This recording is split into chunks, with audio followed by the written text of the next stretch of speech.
Bonjour à toutes et à tous, j'espère que vous portez tous bien durant ce confinement.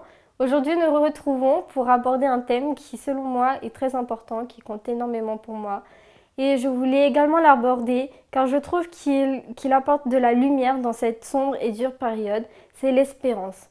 Et pas n'importe quelle espérance, il s'agit de l'espérance du retour de Jésus, notre Sauveur, et l'espérance d'une vie meilleure.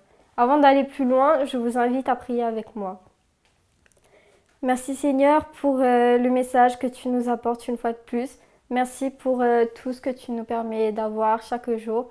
Aide-nous à toujours pouvoir attendre ton retour et place les mots dans ma bouche pour que je puisse bien délivrer ton message et que ce soit tes mots qui touchent le cœur de chacun d'entre nous. Je t'en prie, au nom de ton Fils Jésus et pour ta gloire. Amen. Durant toute notre vie, nous rencontrons des personnes à qui nous attachons. Certaines fois, nous nous attachons à plus que d'autres. Et d'un coup, elles se font attraper par la maladie et d'autres fois, la mort en emporte quelques-unes. C'est toujours dur de voir les personnes qu'on aime souffrir et de souffrir nous aussi. Cette situation avec ce virus m'a fait réaliser que personne, mais vraiment personne, n'est protégé de la maladie. Mes proches ont été touchés par ce virus. Malgré tout, on a gardé espoir et croyez-moi que la prière est vraiment une arme puissante. Dieu n'a pas dit qu'aucun de nous ne souffrirait jamais. Mais cependant, il offre une sortie de secours, l'espoir d'une vie meilleure, du calme après la tempête et d'un soutien pendant la tempête. Ma meilleure amie est atteinte d'une maladie qu'elle gardera certainement toute sa vie. Mais si vous la voyez, elle m'inspire vraiment à témoigner de l'amour de Dieu envers ses enfants. Malgré les difficultés, Dieu lui donne le sourire chaque jour, la force d'avancer et tout l'amour dont elle a besoin. On ne sait pas où ça l'amènera, mais Dieu nous montre qu'il la soutient, qu'il soutient sa famille et qu'il soutient ses proches. Pendant cette épreuve, et chaque épreuve que nous vivons, Dieu nous offre de l'amour. Il est là pour nous aider. Ésaïe 59, verset 1 nous dit « Non, la main de l'Éternel n'est pas trop courte pour sauver, ni son oreille trop dure pour entendre. » De temps en temps, nous doutons et nous pensons que Dieu ne nous entend pas. Mais il nous entend et il attend seulement que nous venions à lui. Psaume 18, verset 30b nous dit qu'il est un bouclier pour tous ceux qui se confient en lui. Nous ne devons pas avoir peur de venir à lui. Même si souvent nous nous sentons petits devant lui, Dieu sait ce qu'il se passe dans notre cœur, mais il veut que nous venions à lui, comme il est plus ou moins dit dans Psaume 37, verset 5, « Recommande ton sort à l'Éternel, mets en lui ta confiance et il agira. » Un autre verset nous montre qu'il est là pour nous, dans Psaume 145, verset 14, « L'Éternel est le soutien de tous ceux qui tombent, il relève tous ceux qui fléchissent. » Lorsque ça ne va pas, il ne faut pas douter. Dieu est toujours là pour chacun d'entre nous. Il nous aime et il nous soutient tous les jours, toutes et tous. Cependant, nous devons venir à lui dire que nous avons besoin de lui, l'appeler et invoquer son nom. C'est vrai qu'on pourrait se demander pourquoi, étant donné qu'il sait tout et qu'il voit tout. Mais c'est parce qu'il veut qu'on ait avec lui une relation comme un père et son enfant. Il est notre créateur et cette relation avec lui ne peut être que bien pour nous. Psaume 46, verset 2 nous dit « Dieu est pour nous un refuge et un appui, un secours qui ne manque jamais dans la détresse. » L'espérance nous est apportée par notre Sauveur Jésus.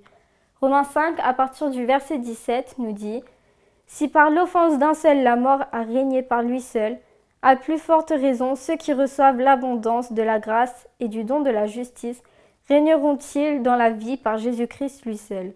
Ainsi donc, comme par une seule offense la condamnation a atteint tous les hommes, de même, par un seul acte de justice, la justification qui donne la vie s'étend à tous les hommes. Car comme par la désobéissance d'un seul homme beaucoup ont été rendus pécheurs, de même, par l'obéissance d'un seul, beaucoup seront rendus justes. Or, la loi est intervenue pour que l'offense abondât, mais là où le péché a abondé, la grâce a surabondé, afin que, comme le péché a régné par la mort, ainsi la grâce régna par la justice, pour la vie éternelle, par Jésus-Christ notre Seigneur. Le péché a donc été apporté dans ce monde par un homme, et tout cela a entraîné la souffrance, la maladie et la mort. Trop souvent, nous nous arrêtons à ce qui est négatif. Mais aujourd'hui, une fois de plus, Dieu nous rappelle tout ce qu'il a fait pour nous. Il a envoyé son Fils Jésus mourir pour nous sauver de nos péchés. Jésus est innocent. Il n'a pas péché malgré qu'il soit né humain comme nous et qu'il ait été tenté. Il a résisté à la tentation par l'aide de Dieu. Un innocent est venu prendre notre place, à nous pécheurs, pour se faire sacrifier. Et c'est grâce à ça que la mort a fait demi-tour. Il est ressuscité et nous offre, par la même occasion, la vie éternelle. Dieu nous offre tout ça parce qu'il nous aime et qu'il veut qu'on soit avec lui dans son royaume. Jean 3,16 nous dit « Car Dieu a tant aimé le monde qu'il a donné son Fils unique, afin que quiconque croit en lui ne périsse point, mais qu'il ait la vie éternelle. » Jésus s'est laissé crucifier pour nous sauver de nos péchés, et par cela, il nous offre le salut, la vie éternelle. Nous savons que le salaire du péché, c'est la mort, mais par la grâce que Jésus nous a fait et qu'il nous fait, nous n'avons pas à mourir éternellement. Lorsque nous mourrons, nous sommes juste en repos jusqu'à ce qu'il revienne nous chercher. Je vous invite à suivre avec moi la lecture dans 1 Thessaloniciens 4, versets 13 à 17. Nous ne voulons pas, frères, que vous soyez dans l'ignorance au sujet de ceux qui dorment, afin que vous ne vous affligiez pas comme les autres qui n'ont point d'espérance. Car si nous croyons que Jésus est mort et qu'il est ressuscité, croyons aussi que Dieu ramènera par Jésus et avec lui ceux qui sont morts. Voici en effet ce que nous vous déclarons d'après la parole du Seigneur, nous les vivants, restés pour l'avènement du Seigneur. Nous ne devancerons pas ceux qui sont morts, car le Seigneur lui-même a un signal donné à la voix d'un archange et au son de la trompette de Dieu, descendra du ciel, et les morts en Christ ressusciteront premièrement. Ensuite, nous les vivants qui serons restés, nous serons tous ensemble enlevés avec eux sur des nuées à la rencontre du Seigneur dans les airs, et ainsi nous serons toujours avec le Seigneur. Consolez-vous donc les uns les autres par ces paroles. Dieu nous permet d'avoir cette espérance, mais nous devons y croire et bien prendre conscience de tout ça, de tout ce qu'il a fait et de tout ce qu'il continue de faire pour nous. Lorsque Jésus reviendra, il ressuscitera tous les morts qui ont cru en lui, et il les emmènera avec les vivants dans son royaume. Nous devons avoir en nous le fruit de la justice, comme le dit le livre de Jacques au chapitre 3, au verset 18. Le fruit de la justice est semé dans la paix par ceux qui recherchent la paix. Le fait de voir le temps passer et notre attente grandir peut nous amener à nous poser des questions. Mais Dieu ne tarde pas. 2 Pierre 3, verset 9 nous le déclare bien. Le Seigneur ne tarde pas dans l'accomplissement de la promesse, comme quelques-uns le croient, mais il use de patience envers nous, ne voulant qu'aucun périsse, mais voulant que tous arrivent à la repentance. Dieu est tellement bon et aimant qu'il nous offre l'occasion d'annoncer la nouvelle à d'autres pour que le maximum de personnes soient sauvées et l'acceptent. Malgré les tristes événements qu'on vit et qui vont arriver, parce qu'il y en aura d'autres, gardons la foi et profitons pour annoncer à ceux qui ne le savent pas qu'ils ont un Sauveur qui est mort et ressuscité pour qu'ils soient sauvés. Ne perdons pas cette occasion d'annoncer au monde le retour de notre Seigneur. Car non seulement il revient nous chercher, mais en plus de tout ça, nous aurons une vie meilleure. Nous ne connaîtrons plus de deuil, de tristesse, de souffrance, ni de maladie. Certes, nous le vivons souvent ici, mais en Dieu, nous pouvons trouver un appui, un réconfort et un bouclier. Il est avec nous tous les jours jusqu'à la fin, jusqu'à ce qu'on le voie et qu'on soit avec lui.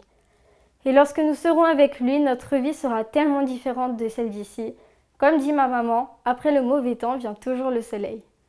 Mes amis me disent souvent que je vis dans un monde de bisounours, mais ils comprennent que c'est parce que je vis avec l'espérance.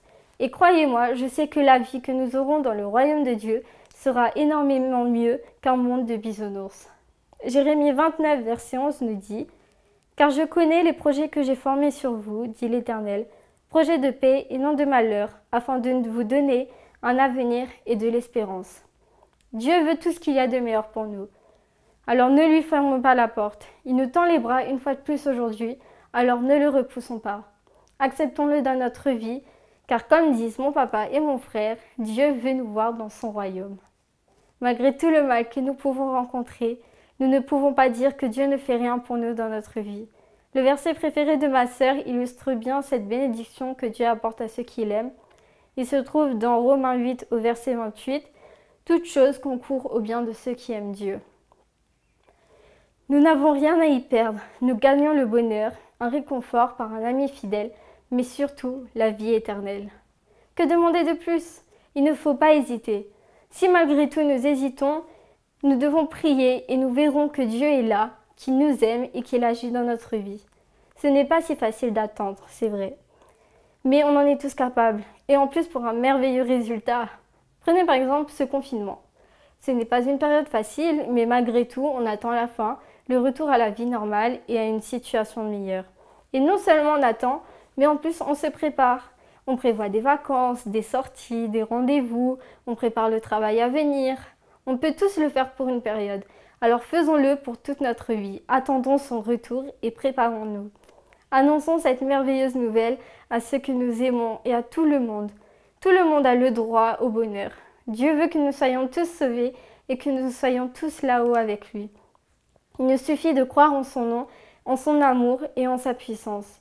Le dernier verset que je veux partager avec vous aujourd'hui se trouve dans 1 Jean 5, verset 13.